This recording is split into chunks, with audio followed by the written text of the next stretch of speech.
what I've done is I've soaked up some old egg trays in boiling water. So I've literally poured it on. We basically just soaks through the cardboard, and then we can use that for growing mushrooms on as well. That one, that's quite cold now, so we can start adding the spawn to that one now if you like.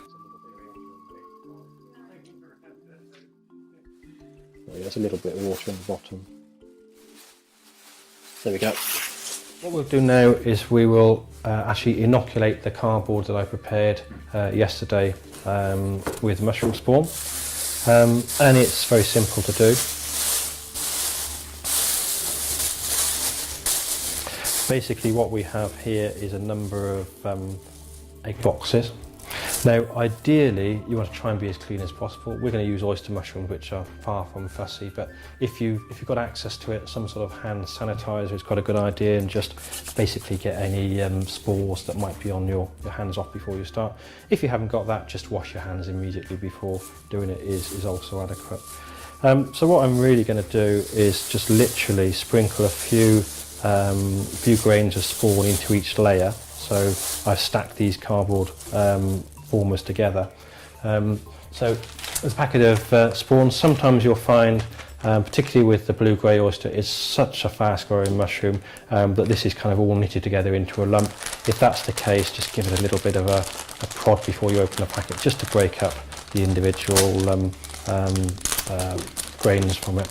And then literally all I will do is sprinkle a few of those into that layer, a few into the next layer, and so on. And this really isn't that critical.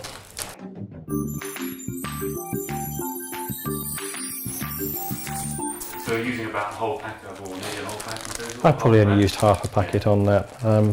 The amount you use isn't critical, but what you'll find is that the more you use, the faster it will grow, and the more you use, the less likely it is to have contamination. It will colonise faster.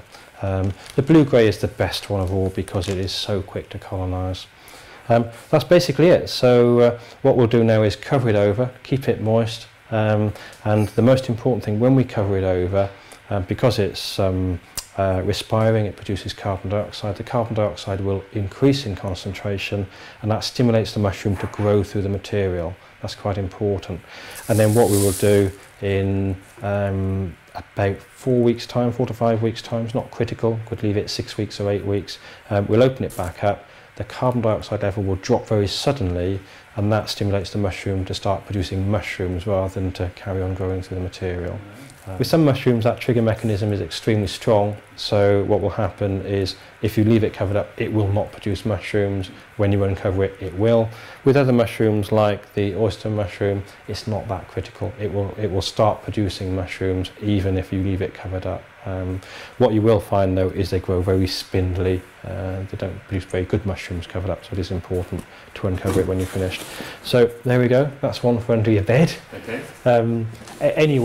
Anywhere with sort of room temperatures is adequate, so I could leave that anywhere between 12 degrees and 25 degrees. Ideally, when we open it up to produce the mushrooms, we like to lower the temperature by a few degrees, but again the blue-grey, particularly the cultivated blue-grey oyster, is so tolerant of different conditions, it really isn't that critical. So we just leave that now, don't have to do anything with it? Nothing whatsoever. You need to spray it with water and no. Keep it moist, no. Covered with plastic. Just leave it as it is. We just need to put a reminder on our phone or something, or in our diary to come back in 6 weeks. Absolutely, yeah. And then we spend that all day. That's exactly it, yeah. So we just leave it as it is. Cool. Right. And then this one here is one that I set up literally about 4 or 5 weeks ago. This has been rushed a little bit. If you look at the egg boxes, you can see where the mycelium has started to colonise it. It's very heavily colonised here, but it hasn't colonised it so well on the outside. This could really have done with an extra few weeks before I opened it up. If you see that it isn't fully colonised, you can still see the material in amongst the mycelium, then it could probably do with a few more weeks before you open it to raise the mushrooms. Yeah, and will the spores that you put in all the different layers, will some of them come out the side, or will they all be coming up from the middle? Well, what tends to happen is the mushrooms sense the mushroom mycelium senses where the oxygen is highest, so that's where the mushrooms are produced. So generally speaking, it won't tend to grow from the bottom of the from the block that we've colonised. However, if we were to put a hole in the bag, they will tend to grow through that hole, and that's exactly what we will do with this one here. We'll actually put holes here and there specifically to encourage the mushrooms to grow out through those holes. What you'll find with something like this is you'll usually get some around the edges as well as from the top.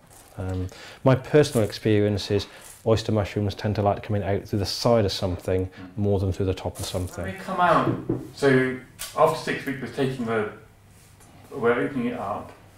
At that point, are we needing to do anything? Are we needing to spray it with water or anything? Yes, absolutely. What we want to try and do is maintain a humid environment around the mushrooms themselves. Yeah. So mushrooms don't like to dry out particularly.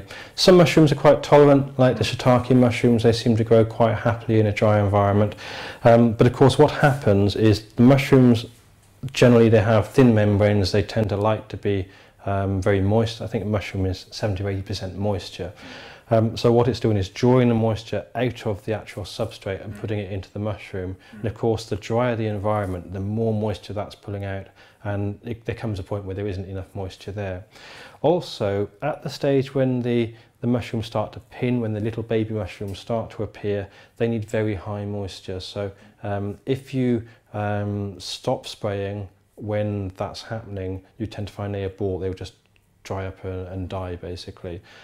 So yes, it's quite very important. The way we do it is rather than spraying the mushrooms themselves, which for some mushrooms they don't tend to like that, what we literally do is just spray the walls of the polythene bag that they're in. And what we're trying to do is create a humid environment. As that moisture evaporates, the air inside here has a much higher humidity than out in the room, and so it keeps the mushrooms happy. Generally speaking, we do it twice a day. If you're in a very dry environment, you might do it 3 times a day, but twice a day is normally good enough for most indoor household growing sessions. If you're growing it outdoors, you probably get away with once a day because it's generally, certainly at night, a lot more humid.